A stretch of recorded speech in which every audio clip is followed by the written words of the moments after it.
तो 10 class start करते हैं एक्सरसाइज नंबर 7.2 मैथमेटिक्स में चैप्टर नंबर 7 कोऑर्डिनेट ज्योमेट्री में आज क्वेश्चन मैं कराने जा रहा हूँ। इसमें नेक्स्ट इज क्वेश्चन नंबर 6 और क्वेश्चन नंबर 7 और क्वेश्चन नंबर 8 जो बहुत ज़्यादा इंपॉर्टेंट क्वेश्चंस होते हैं। क्वेश्चन नंबर 8 तो काफ़ी ज़्यादा इंपॉर्टेंट होता है, उसको भी मैं आज कराऊंगा। तो चलिए स्टार्ट करते हैं क्वेश्चन नंबर 6 से क्वेश्चन नंबर 7 फिर क्वेश्चन नंबर 8।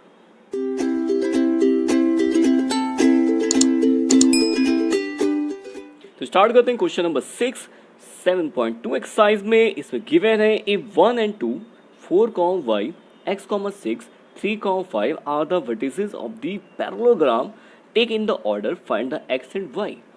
तो ये वर्टिसेस हैं, किसकी हैं? एक पैरेललोग्राम की। चलिए इसको पहले बना लेते हैं, जिसका नेम है ए बी सी डी। इन सभी के कोऑर्डिनेट्स मुझे पता है, लिखने लाइंस होते हैं, या कि ए बी सी डी लिखना ऑर्डर में है और वैल्यू भी आपको ऑर्डर में इनकी लिखनी है। मतलब ऑर्डर मीन्स लाइन से लिखनी है आपको। तो ये वैल्यू कितनी है? 3, 5। अब मुझे यहाँ पे निकालना है कि मुझे एक्स वाई की वैल्यू निकालनी है यहाँ पे। तो किस तरह से निकालेंगे? तो कुछ इसमें प्रॉपर्टीज आपको याद होनी चाहिए पैरेललोग्राम की, तब जाके क्वेश्चन ये सॉल्व होता है। तो इसलिए हम लोग जानते हैं, we know that diagonals of parallelogram bisect each other. या जो डायगोनल्स होती हैं पैरेललोग्राम की, वो हमेशा बाइसेक्ट करती हैं। तो यानी कि एक डायगोनल ये और दूसरी डायगोनल ये दोनों की दोनों जो हैं बीच में बाइसेक्ट कर रही हैं। इसका मतलब ये है कि ये वाला पार्ट इक्वल है। तो यानी m is the mid point of D भी लिख सकते हैं, क्योंकि ये मिड पॉइंट हो गया, क्योंकि इसको बाइसेक्ट कर रहे हैं। तो हम लोग क्या लिख सकते हैं? So m is a mid point of B D. तो यानी इसका मिड पॉइंट हो गया। तो मिड पॉइंट जब हो गया है तो इसके कोऑर्डिनेट निकाले जा सकते हैं, जिनको मैंने सपोज कर लिया है एक्स वाई। तो मिड पॉइंट के अकॉर्डिंग हम लोग फॉर्मूला जानते हैं, x is equal to x1 plus x2 upon 2 और y is equal to y1 plus y2 upon 2। अब ये वैल्यू हो गई हमारी x1, ये हो गई y1, ये हो गई x2, ये हो गई y2। तो चलिए वैल्यू पुट कर देते हैं इसमें। x1 कितना है? 4 प्लस 3 अपॉन 2, यानी वैल्यू हो गई हमारे पास 7 अपॉन 2। तो सेम एज अगली वैल्यू निकालते हैं, इस y। तो y1 कितना है? y है। और y2 कितना है? 5 है। ये पुट कर लेता हूँ अपॉन 2। अभी मैं इसको यहीं पे छोड़ देता हूँ। अब इसके बाद यहाँ पे एक वैसे कम आउट करें, इसको कैपिटल आप x और कैपिटल y लिख दें, बेटर रहेगा, क्योंकि x y यहाँ पे ऑलरेडी यहाँ पे हैं।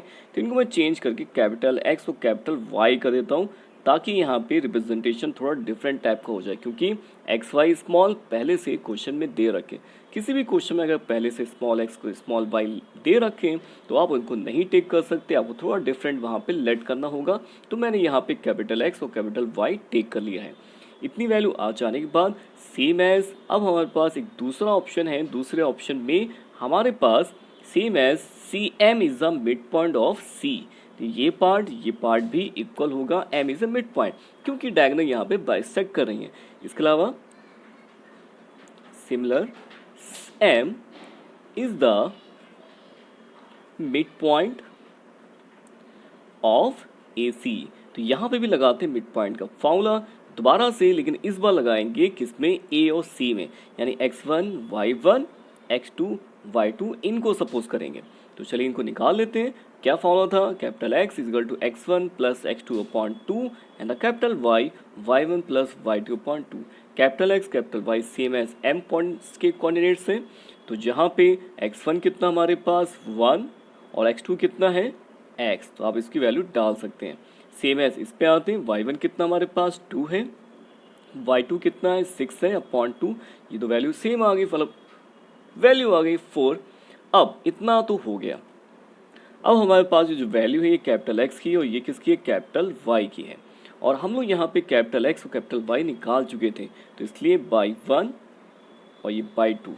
तो यहाँ पे बाई 1 एंड बाई 2 वैल्यू मैं यहाँ पे रिप्लेस कर रहा हूँ, किसकी? एक्स एंड वाई की, वो कैपिटल वाले की। तो कैपिटल एक्स हमारे पास कितना था पहले से 7/2, आप यहाँ पे पुट कर सकते हैं। अब इसको सिंप्लीफाई करके निकाल लेते हैं। एक्स वैल्यू 2 कैंसिल हो जाएगा कि दोनों अपॉन में है, तो 1 उस साइड जाएगा तो निगेटिव होके 6 आंसर मुझे मिल जाएगा।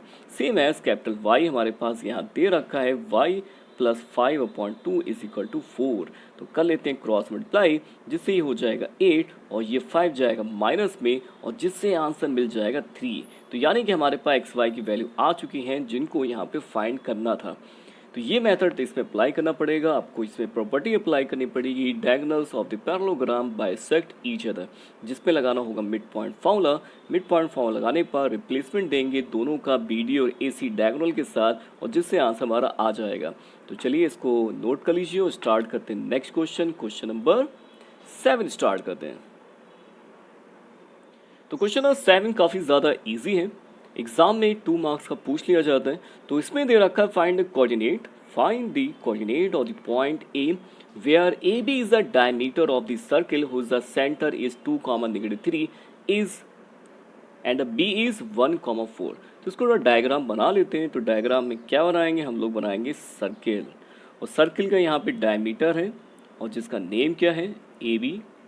ए बी में मुझे सेंटर के कोऑर्डिनेट दे रखे हैं, सेंटर ये हो गया जिसके कोऑर्डिनेट कितने हैं, हुज द सेंटर इज 2, -3, और मुझे बी दे रखा है, क्या दे रखा है 1, 4। मुझे क्या फाइंड करना है, मुझे फाइंड करना है एक्स ए निकालना है। तो हम लोग अगर देखा जाए तो इसको x1 और y1 ले सकते हैं और इसको x2 y2, यानी मुझे x2 y2 की वैल्यू फाइंड आउट करनी है। तो अगर यहाँ पे हम लोग देखें तो a और b के बिल्कुल मिडिल में तो c होगा। तो सेंटर हमेशा क्या होता है, डायमीटर के बिल्कुल बीचों बीच होता है।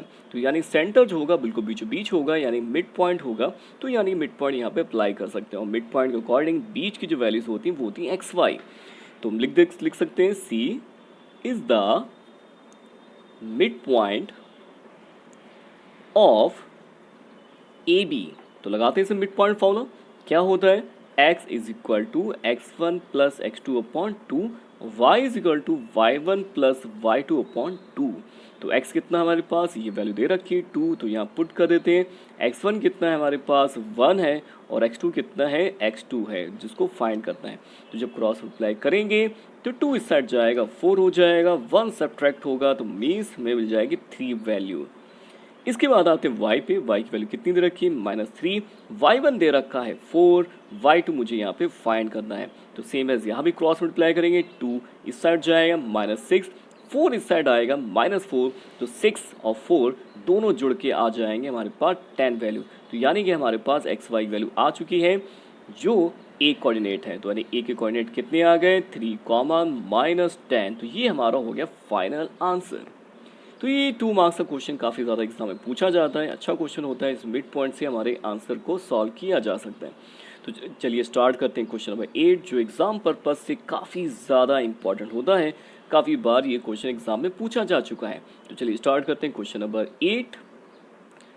तो क्वेश्चन नंबर 8 में यहाँ पे दे रखा है if A and B are the point -2 and -2 and 2, -4 respectively find the coordinate of the P such that AP is 3/7 AB and P is lies on the line segment AB। तो यहाँ पे एक लाइन सेगमेंट की बात हो रही है जिसका नेम है AB और जिसके कोऑर्डिनेट मुझे दे रखे हैं, और साथ में यहाँ बोला जा रहा है P एक पॉइंट है, किस पे है AB पे पॉइंट है। कहाँ पे, कहीं भी हो सकता है, आप सपोज कर सकते हैं ये P पॉइंट, लेकिन मिड पॉइंट नहीं है क्योंकि यहाँ पे रेशियो दे रखा है। ये रेशियो कैसे दे रखा है चलिए इसका मैं बताता हूँ आपको। तो ये जो वैल्यू हमारे पास है AP, तो AP इज AB का कितना है 3/7 पार्ट है, मिड पॉइंट नहीं है, मिस रेशियो में है, लेकिन एग्जैक्ट रेशियो नहीं है क्योंकि मुझे रेशियो चाहिए होता है M1 M2 मीन्स AP और PB का रेशियो चाहिए होता है, लेकिन ये किसका है AP और AB का रेशियो है। अगर इसको थोड़ा सा चेंज करके देखा जाए, मीन्स AB को अपॉन में ले लें, AP चल रहा ऊपर, AP अपॉन AB हमारे पास आ जाएगा 3/7। तो ये रेशियो आप सपोज कर रहे हैं, लेकिन रेशियो अभी एग्जैक्ट नहीं है क्योंकि मुझे चाहिए AP और PB में रेशियो। उसके लिए हम लोग क्या करेंगे, इसमें ये बताइए कि AP बड़ा है या AB बड़ा है। बिल्कुल सही, AB बड़ा है। सबसे पहले आप बड़ी वाली चीज़ को ऊपर ट्रांसफ़र कर दीजिए। तो ये आ जाएगा 7/3, दोनों का रेसिप्रोकल निकाल लिया। अब दोनों में से जो है 1 सब्ट्रैक्ट कर दीजिए। ये कन्वर्ट करने का मेथड है जिसके ज़रिए आपका ये वैल्यू कन्वर्ट हो जाएगी एग्जैक्ट रेशियो में। तो अगर मैं यहाँ पे एलसीएम लूँगा तो कितना आ जाएगा, A B minus A P, और यहाँ एलसीएम लूँगा तो कितना आ जाएगा 7-3। तो ए बी में से ए पी अगर सब्ट्रैक्ट करें, डायग्राम पे आइए, ए पी में से ए बी में से ए पी सब्ट्रैक्ट करें, क्या बचेगा, पी बी बचेगा। तो यहाँ पे क्या लिख सकते हैं, P B upon A P is equal 4/3। तो ये हमारा रेशियो बिल्कुल एग्जैक्ट आ चुका है, क्योंकि पी बी की वैल्यू कितनी आ रही है, 4 आ रही है, और ए पी वैल्यू कितनी आ रही है, 3। तो ये रेशियो आ गया। अब मुझे पॉइंट निकालने एक्स कॉमा वाई। तो अब मुझे लगाना होगा यहाँ पे सेक्शन फॉर्मूला। तो लगाते हैं यहाँ पे सेक्शन फॉर्मूला। ये कन्वर्ट इसलिए किया गया क्योंकि जो पहले वैल्यू थी वो ए बी और ए पी में थी, मुझे चाहिए था ए पी और पी बी में। तो इसलिए कॉन्सेप्ट को इसको लगा के हम लोग रेशियो निकाल सकते हैं 3:4। तो लगाते हैं सेक्शन फॉर्मूला। क्या होता है, x is equal to m1 x2 m2 x1 upon m1 plus m2। तो वैल्यू पुट करता हूँ, ये हो गया x1 y1 x2 y2, और ये हो गया m1 m2। तो x is equal to m कितना है, 3 है, 2 से मल्टीप्लाई हुई, 4 इंटू -2। थोड़ा तेज़ कर देता हूँ कि आपको ये चीज़ क्लियर है। तो ये कितना आ गया 6, और ये आ गया -8, नीचे कितना 7 या -2/7। इसी तरह से निकालते हैं y कितना होगा, y1 m2 y1 upon m1 plus m2। Value put करते हैं, m1 कितना है 3 है, y2 कितना है -4 है, m2 कितना है 4 है, m1 कितना है वो x1 y1 कितना है -2। तो ये आ गया 3 + 4, सिंप्लीफाई कर लेते हैं, -12 -8/7, ऊपर कितना आ गया 20/7। तो यानी कि पॉइंट्स ऑफ P कितने आ गए, x की वैल्यू कितनी आ गई है, ये लिख दी, और ये y की वैल्यू आ गई। आपको बाद में एक्स वाई दोनों रिप्रेजेंट करने होते हैं, तभी आपके वो कोऑर्डिनेट बन पाते हैं। तो ये हमारे पास आंसर कंप्लीट हो जाता है। काफ़ी अच्छा क्वेश्चन एग्जाम में मिल जाता है, इसको नोट कर लीजिए।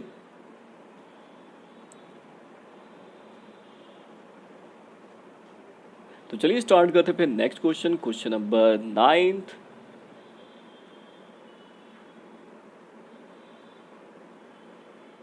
तो स्टार्ट करते हैं क्वेश्चन नंबर 9। तो क्वेश्चन 9 में देखते हैं क्या क्या गिवन है, जो चीज़ें फाइंड करनी है।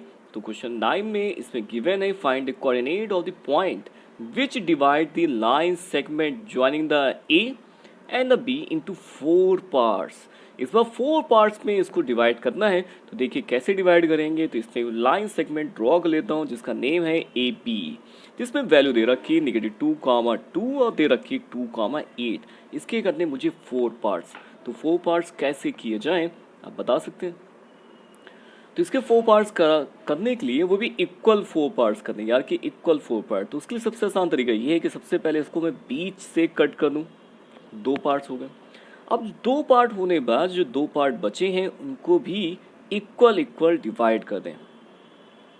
तो हमारे पास क्या आ जाएंगे, टोटल 4 पार्ट्स आ जाएंगे। तो आपको क्लियर हो गया होगा कि इसमें कौन सा फॉर्म लगाना पड़ेगा। बिल्कुल सही, इसमें मिड पॉइंट लगाना होगा, क्योंकि बिल्कुल बीचों बीच से जब कट करते हैं उसको बोलते हैं मिड पॉइंट। तो सबसे पहले निकालते हैं इस पे P। तो मैं क्या करूँगा, P is the mid point of AB। तो मिड पॉइंट के अकॉर्डिंग लगाते हैं, इसमें कोऑर्डिनेट निकालते हैं। तो क्या हो जाएगा, x1 y1 x2 y2। तो x1 प्लस x2/2 और y1 प्लस y2/2। तो x1 कितना है -2, x2 2/2, ये तो 0 आ गई वैल्यू। इसी तरह से y निकाल दें, 2 + 8/2 यानी कि 5, y भी आ गया। तो वैल्यू आप यहाँ पे लिख दीजिए 0,5। अब आते हैं q पे आते हैं। तो q कितना होगा, AP का मिड पॉइंट होगा, क्योंकि मैंने AP को B से कट किया है। तो आप निकालते हैं q, and q is the mid point of AP। अब ये इसका मिड पॉइंट है, जो इसका मिड पॉइंट है, तो फिर से लगाते हैं मिड पॉइंट वैल्यू, लेकिन इस बार लगाएंगे A और P में। तो इसलिए मैं A की वैल्यू भी यहाँ पे लिख देता हूँ -2, और P की वैल्यू लिख देता हूँ 0,5, क्योंकि x1 y1 x2 y2 late करने में थोड़ी आसानी हो जाए। तो लगाते हैं फॉर्मूला इसमें, x is equal to x1 plus x2/2, y is equal to y1 plus y2/2। तो x1 कितना है -2, ये कितना है 0, तो डिवाइड करेंगे कितना आएगा -1, सेम एज यहाँ पे आता 2 + 5/2 यानी कि 7/2। तो ये वैल्यू x की हो गई, y की हो गई, यानी q पॉइंट हमारे पास आ चुके हैं। आप चाहे यहाँ पे भी लिख सकते हैं पॉइंट q -1, 7/2। आप डायग्राम में भी लिख दीजिए और बेटर रहेगा, -1, 7/2। अब निकालना है मुझे r। जो r है वो मिड पॉइंट होगा किसका, बिल्कुल सी PB का,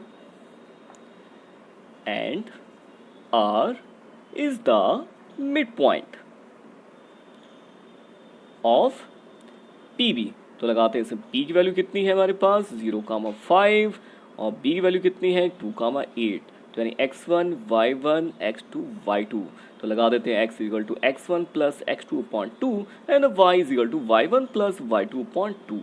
तो वैल्यू कितनी आ जाएगी यहाँ पे, x1 कितना है 0, 2 x2 है तो ये आ गया 1, तो y कितना आ जाएगा 5 + 8/2, तो दोनों को ऐड करेंगे 13/2।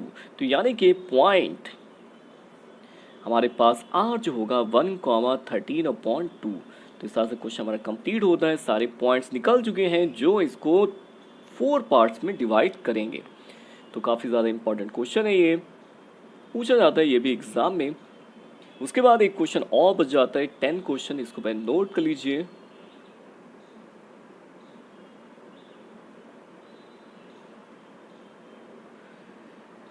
तो नेक्स्ट क्वेश्चन में काफ़ी ज़्यादा इजी है। 10 क्वेश्चन आपको सिर्फ डिस्टेंस निकालनी है और डिस्टेंस निकालने के बाद डायगोनल की लेंथ निकालनी है डिस्टेंस वाले से, फिर आपको एरिया निकालने के रोम्बस के लिए 1/2 प्रोडक्ट ऑफ द डायगोनल ले लेना है और आंसर आ जाएगा। काफ़ी इजी क्वेश्चन आप लगा सकते हैं। तो मिलते हैं फिर नेक्स्ट वीडियो में नेक्स्ट एक्सरसाइज के साथ। और नेक्स्ट एक्सरसाइज आपकी एरिया ऑफ द ट्राइंगल, काफ़ी ज़्यादा इंपॉर्टेंट होता है, एक क्वेश्चन एग्जाम में ज़रूर पूछा जाता है 3 मार्क्स का। तो मिलते हैं फिर नेक्स्ट वीडियो में नेक्स्ट एक्सरसाइज के साथ।